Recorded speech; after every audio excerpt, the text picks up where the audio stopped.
Hindi na dapat ako magbuhat ng maraming bagay sa buhay paakyat sa tagumpay kasi papahirapan lang ako niyan.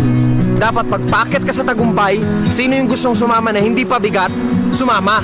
Pero kung sasama ka dito at magpapabuhat ka lang, wag na. Adyan ka na lang sa kung saan mo gusto. At habang umaakyat kami, at sitahin nyo kami ng sitahin, patuloy pa rin kaming aakyat. Kasi kapag pinansin namin kayo, pagod na nga kaming umakyat, papansinin pa namin yung nanggugulo sa kaliwat kanan. Diretso ang tingin, diretso ang lakad, paakyat lang ng paakyat.